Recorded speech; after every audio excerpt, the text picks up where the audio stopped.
ஜெயபீம், என் பெயர் சேகுவேரா. நபிகள் நாயக்கர் என்ன அற்புதம் செஞ்சிருக்காங்க? நபிகள் நாயம் என்ன அற்புதம் செஞ்சிருக்காங்க? என்ன அற்புதம் செஞ்சிருக்கிறாங்கன்னு கேட்குறீங்களா?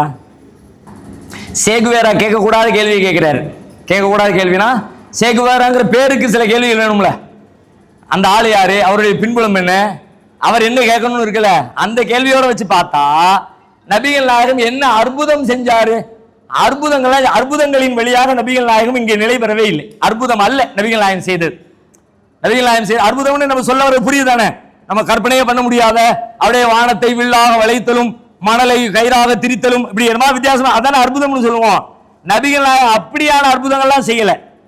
மனிதர்களில் வீரம் நிறைந்த மனிதராக, சாதனை நிறைந்த மனிதராக, சமூகத்தை மாற்றியமைத்த ஒரு புரட்சியாளராக நபிகள் நாயகம் ஒரு மனிதராக வாழ்ந்து மடிந்தார். அவ்வளவுதான். நபிகள் நாயகம் செஞ்சது என்ன? மனித மனங்களில் வேலை செய்தார். மனித மனங்களில் மாற்றங்களை நிகழ்த்தினார்.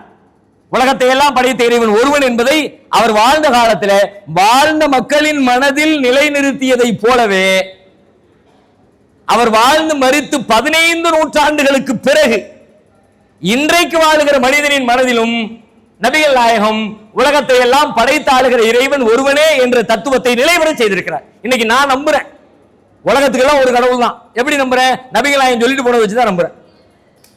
நான் இப்படி வழிபட வேண்டும், இப்படித்தான் தொழில் செய்ய வேண்டும், இப்படித்தான் திருமணம் செய்ய வேண்டும், இப்படித்தான் குடும்பம் நடத்த வேண்டும், இப்படித்தான் அரசியல் செய்ய வேண்டும், இப்படித்தான் அண்டை நாடுகளோடு உறவு பாராட்ட வேண்டும் என்று நான் வாழுகிற மொத்த வாழ்க்கையும் எங்கிருந்து கற்றேன்? நபிகள் நாயகத்திலிருந்து தான் கற்றேன். இதை வேண்டுமானால் அற்புதம்னு சொல்லிக்கலாம். உலகத்தில் எந்த மனிதனும் 15 நூற்றாண்டுகளுக்கு மேலாக இப்படி மனித மனங்களில் தாக்கம் செலுத்தியதாக வரலாற்றில் பார்க்க முடியல. இப்ப திருவள்ளுவர் இருக்கிறாரு, 2000 வருஷம் ஆயிடுச்சு. ஆனால் அவரை போலவே 100% ஒன்னையும் கேட்டு படித்து புரிந்து உணர்வோடு அதை கடைபிடிக்கிற ஒரு கூட்டம் இருக்குதான்னு பார்த்தா அது கேள்விக்குறிதான். திருவள்ளுவர் பெரிய ஆளுப்பா, அவர் எவ்வளவு தத்துவம் சொல்லியிருக்காரு தெரியுமா, அவரை மாதிரி ஆளு உண்டா, அப்படி பேசுறதுக்கு லட்சம் பேர் இருக்கிறோம். ஆனால் அவர் சொன்னதை போலவே வாழ்ந்ததை போலவே கல்லுண்ணாமை அப்படின்னு ஒரு அதிகாரத்தில் 10 குறள் எழுதி வச்சார்.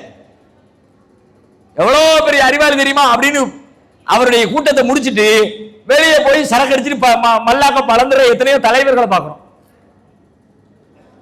சொற்களில் இருக்கிறது, ஆனால் செயல்களில் நடைமுறை வாழ்வில் நபிகள் நாயகம் சொல்லவும் செய்தார், சொன்னதை நடைமுறை வாழ்வில் வாழ்ந்து காட்டியும் சென்றார். திருவள்ளுவர் வாழ்ந்து காட்டினாரான்னு தெரியாது. அவர் குடிச்சாரா குடிக்க மாட்டாரா யாருக்கா தெரியுமா?